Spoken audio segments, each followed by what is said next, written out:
Hello, good afternoon to you. This is MickMacMike, Mike Bowley, the anthropomorphic storyteller. As I said, MickMacMike, when he gets nervous, because for some reason or other, I keep spreading those two the wrong way around. Anyway, today I'm going to be talking about the fascinating history of humankind representation, the abridged version, because this is a big subject. So, hola, I'm your host, MickMacMike. And this week, Goldie's going to be talking as well and has decided to take centre stage and will unveil the anthropomorphism through the ages. So if you happen to be a podcast listener of this one, please imagine it is not me that's talking to you. It is Goldie, the Lion King looking fella, right, who loves to play football with me in the evenings. He wants to get involved in everything, so he's the one who's going to be talking to you. It may seem weird that he's actually got the same voice as me, but he's actually mimicking me, okay, in his anthropomorphic way. Right, here we go. A brief explanation of anthropomorphism and its significance in history. Anthropomorphism is the attribution of human characteristics, behaviours, or emotions to non human entities such as animals, deities, objects, or natural phenomena. It has played a significant role throughout history in various cultures and religions. Anthropomorphism can help people relate to the understand the world around them and imbue new human entities with relatable qualities. In many mythologies and belief systems, anthropomorphism has been used to personify gods and spirits, making them more understandable and approachable to human worshippers. Such early examples are Ancient Egypt, the sun god Ra, back in 3000 BCE. Ra was depicted as a powerful deity who sailed his boat across the sky each day, bringing light and life to the world. The anthropomorphic representation of Ra helped the ancient Egyptians understand and relate to the concept of the sun as a divine being. Ancient Greece, Athena, goddess of wisdom, around about 700 BCE. Athena was worshipped as the goddess of wisdom, courage, and warfare among the ancient Greeks. By personifying wisdom in the form of a deity like Athena, worshippers were able to understand better and seek guidance in matters of intellect and strategy. Norse mythology, Odin, All Father.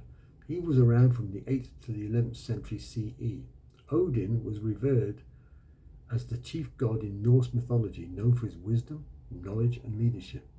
By embodying qualities such as wisdom and leadership in a human-like form, Odin served as a relatable figure for worshippers seeking guidance and protection. Hinduism. Now, this is an interesting one because, as we know, Hinduism is still big there now. Ganesha, remover of obstacles, from the 4th to the 5th century CE. Ganesha is a Hindu deity with the head of an elephant, worshipped as the remover of obstacles and the god of beginnings.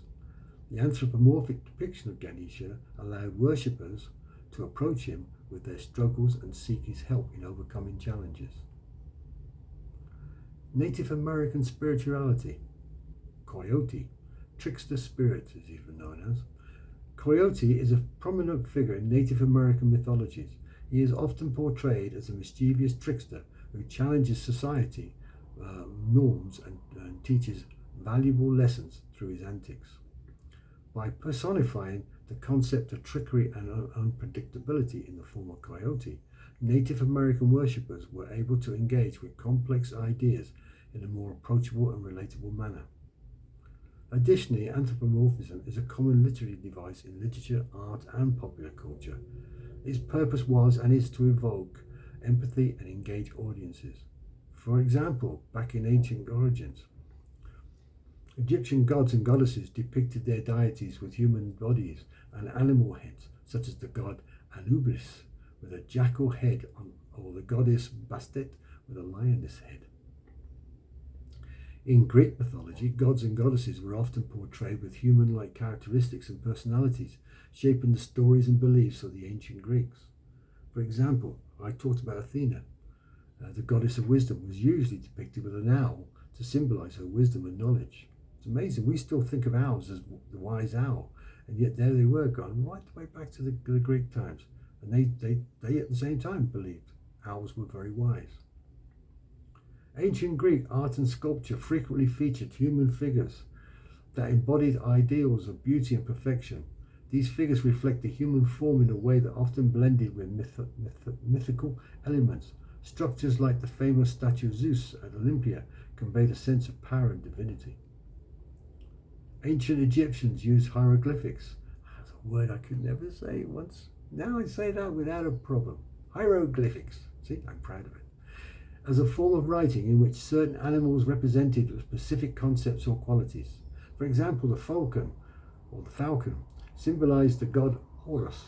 The lion represented strength and power, and the scarab beetle symbolized transformation and rebirth. Ancient Egyptian and Greek cultures used fables and myths to convey moral lessons and teachings through anthropomorphized, that's a new word for me, anthropomorphized animals and deities. I've got an itch on the back of my neck. I do apologise. Fancy getting that. One well-known example is Aesop's fables, which I've talked about in a previous video, which featured animals behaving and speaking like humans to illustrate ethical dilemmas and life lessons. Imagine gods and mythical beings with human-like representations as captivating symbols that bridge the gap between the divine and the mortal realms. They enchant us with their timeless stories and rich cultural significance. In many cultures, these representations serve as metaphors for the complexities of the human experience, offering a glimpse into our collective consciousness and the depths of our imagination. From the graceful beauty of Greek gods and goddesses to the fierce warriors of Norse mythology, each human-like representation carries with it a unique blend of virtues and flaws that mirror our inner struggles and aspirations.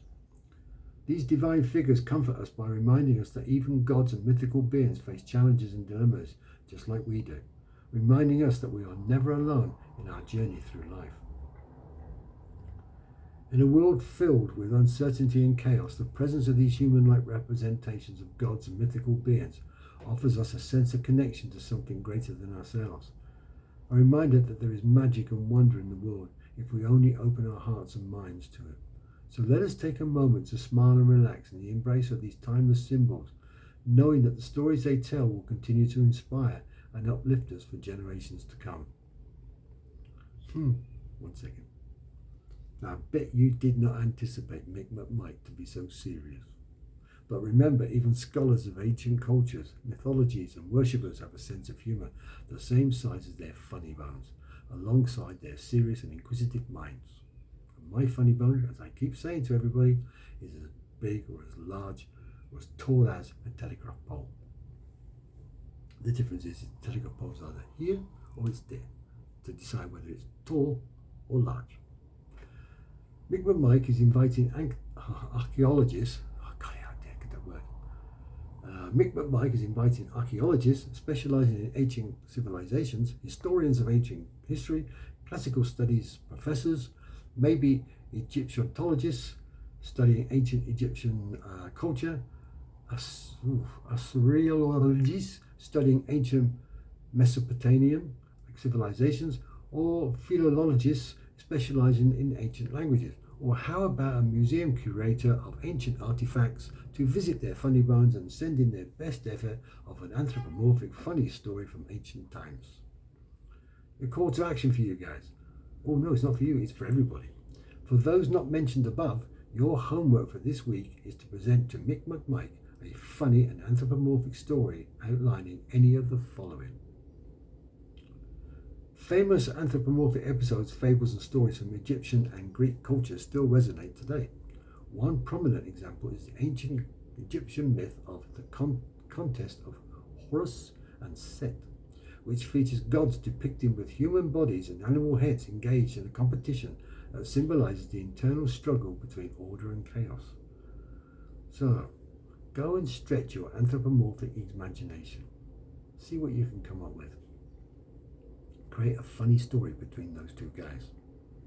Or, another one for you, in Greek mythology style, tell us here at Scripted Authenticity your imaginary anthropomorphic conversation between animal and a fruit, using the story of the fox and the grapes. It was originally attributed to Aesop, a well-known fable featuring anthropomorphic animals. It teaches the lesson of sour grapes and the idea of rationalization. Or, who is brave enough to take on another famous Greek story with anthropomorphic elements, including the adventures of the hero Hercules, who battles various creatures such as the Nemean, Lion and Hydra. So you've got a choice there. You can either do a story about the fox and the grapes, or you can do a story about Hercules, maybe in a battle with a lion or whichever. You choose whichever one you want to do, but make it as funny as you possibly can in an anthropomorphic way. It's not easy, but if you do it, I'll be really proud of you. I promise you that. Now, MickMacMike, i.e. me, and his bilingual community of Blackie, Goldie and HRH Liz III, promises to broadcast as many of your anthro efforts, and most certainly the funny bone ones. Final words from Goldie. I am a fearless young cat with the heart of a lion, and I call out to all the feline brethren around the world. I urge you to share your own magical stories in the rich tapestry of Greek mythology. A new chapter of whimsical exploits and moral lessons awaits to be written by your voices from the animal kingdom. Meow. That's it, folks. That's the episode for this week. I hope you've enjoyed it, and stay safe, and I'll catch up with you again on the next episode. Ta-ra for now.